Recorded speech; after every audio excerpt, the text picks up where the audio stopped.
In my first year of college, I was sent off to the dorms fresh from high school, but I was actually prepared to fend for myself, for the most part. Like, these are the feasts that my roommate and I had on a regular basis since I love to cook. But in a video like this, the only reason I bring these up is to balance out my atrocities.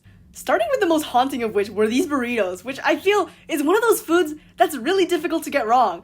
And I'm the type of person who will eat anything, especially if it's free. So I really don't need much to be satisfied. In fact, this is how I was eating in high school before my friends bullied me into working on my food presentation skills. I'm saying this because I need you guys to understand how difficult it is to discuss somebody who eats like a dog. I'm a gym rat, and I also used to have an eating disorder, so I was not eating food to enjoy it. But despite how these meals look, I swear they tasted better than the demonic burritos I meal prepped that day and would have to continue to eat for months. Seb, if these burritos tasted like shit, then why do you force yourself to get through all 20-something of them? Well, a little backstory about me. I grew up being guilt-tripped to eat every grain of rice, and I don't think I'll ever shed that attitude toward food waste, even if I'm not the source of it. Cause you see, not all of these nightmares happen directly in my kitchen.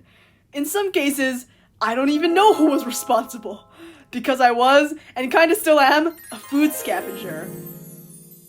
I was taking full advantage of living on campus that year, which means I was often lingering in the strangest hours. It was just me, the security guards, and the animation students slaving away in their studios. Bless their hearts.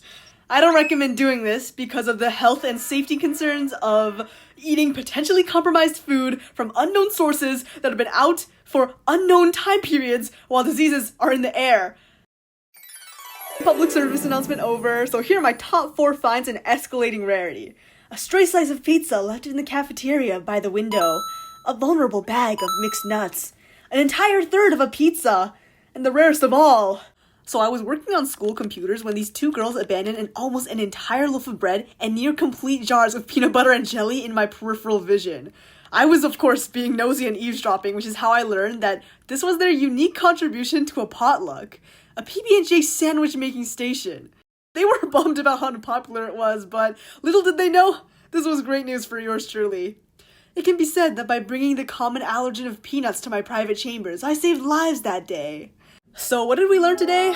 If it looks like shit, I'll eat it. If it tastes like shit, I'll eat it. If it was abandoned, I'll still eat it.